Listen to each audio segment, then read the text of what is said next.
సంపన్నులపై పన్ను. ఈ సంపన్నులపై పన్నుకు సంబంధించి కొద్ది రోజుల కింద కాంగ్రెస్ నాయకులు శ్యామ్ పిట్రోడా చేసిన వ్యాఖ్యలు పెను సంచలనంగా మారినాయి. నరేంద్ర మోదీ వాటిని ట్విస్ట్ చేసి మీ సంపదను తీసుకుంటారు, వేరే వాళ్ళకు పనిచేస్తారని ఆయన ఎన్నికల్లో మాట్లాడడం. తర్వాత కాంగ్రెస్ పార్టీ శ్యామ్ పిట్రోడాకు మాకు ఎలాంటి సంబంధం లేదు, ఆ వ్యాఖ్యలను వ్యక్తిగతమని వారు చెప్పడం. సార్ అదొక అంశం. ఆ చర్చ జరిగిన వారం 10 రోజుల తర్వాతనే ఇంకొక వార్త వచ్చింది. అది సంపన్నులపై 2% పన్ను అనేది.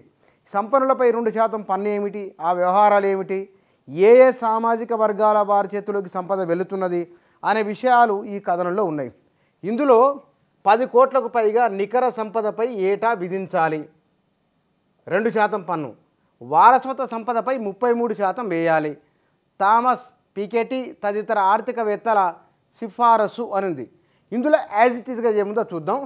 ఇందులో ఏముందంటే భారతదేశంలో పెరిగిపోతున్న ఆర్థిక అసమానతలను అరికట్టడానికి 10 కోట్ల కన్నా ఎక్కువ నికర సంపద ఉన్న అతి ధనవంతులపై 2% వార్షిక పన్ను విధించాలని ప్రఖ్యాత ఆర్థికవేత్త థామస్ పికెటీ తదితరులు సూచించారు.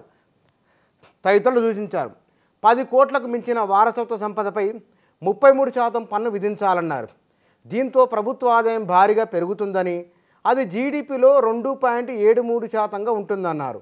దీని నుంచి పేదలు, మధ్యతరగతి, నిమ్న కులాల వారికి సంపదను పునఃపంపిణీ చేయాలని సిఫారసు చేశారు. పలు ప్రజా సంక్షేమ రంగాలకు బడ్జెట్ను పెంచడానికి దీని ద్వారా వీలవుతుందని చెప్పారు. ఉదాహరణకు విద్యారంగానికి బడ్జెట్లో కనీసం 6% నిధులు కేటాయించాలని ప్రభుత్వమే తీసుకొచ్చిన నూతన విద్యా విధానం 2000 సంవత్సరం చట్టం చెబుతోంది. కానీ గడిచిన 15 ఏళ్లుగా ఆ రంగానికి జీడిపిలో 2.9% మించి కేటాయించలేదని గుర్తు చేశారు. దేశంలో 99.96% జనాభాపై పన్ను ప్రభావం లేకుండా మిగిలిన అతి ధనవంతులపైనే పన్ను వేసి ప్రభుత్వ ఆదాయాన్ని పెంచుకోవాలని సూచన. భారత్లో విపరీతంగా పెరిగిన అసమానతలను ఎదుర్కోవడానికి సంపద పన్ను ప్రతిపాదనలు అనే పేరుతో రూపొందించిన పరిశోధన పత్రంలో ఈ ప్రతిపాదనలు చేశారు. పారిస్ స్కూల్ ఆఫ్ ఎకనామిక్స్ చెందిన Thomas పికెటీ, Anumol Somanchi Harvard Kennedy స్కూల్కు చెందిన లుకాస్ ఛానల్స్, న్యూయార్క్ యూనివర్సిటీకి చెందిన నితిన్ కుమార్ భారతి సంయుక్తంగా ఈ పత్రాన్ని రూపొందించారు. వీరు వరల్డ్ ఇన్ఈక్వాలిటీ ల్యాబ్ సంస్థలను పనిచేస్తున్నారు. భారత్లో పన్ను ప్రతిపాదనలపై ప్రజాస్వామ్యబద్ధంగా విస్తృత స్థాయిలో చర్చలు జరగాలని, అవన్నీ సంపద పునఃపంపిణీ, అసమానతలను రూపుమాపడం లక్ష్యంగా ఉండాలని వీరు పేర్కొన్నారు. దేశంలో అసమానతలపై ఇటీవలి కాలంలో చర్చలు బాగా పెరిగాయన్నారు.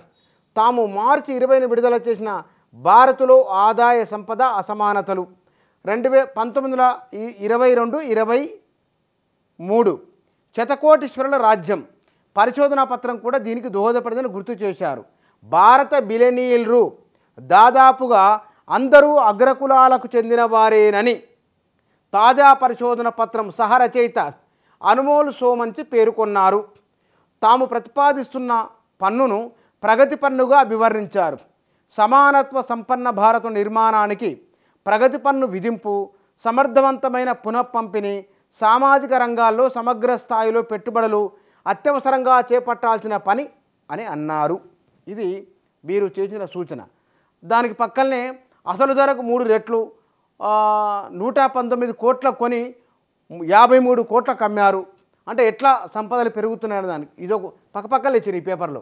ఆదానిపై బొగ్గు కుంభకోణం బయటకు.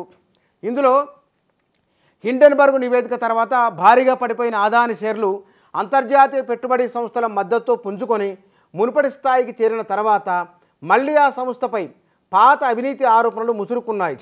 సంఘటిత నేరాలు, అవినీతి వార్తలను వెలికితీసే సంస్థ 10 ఏళ్ల కిందట అదాని బొగ్గు కుంభకోణానికి సంబంధించి మరికొన్ని వివరాలను బయటపెట్టింది.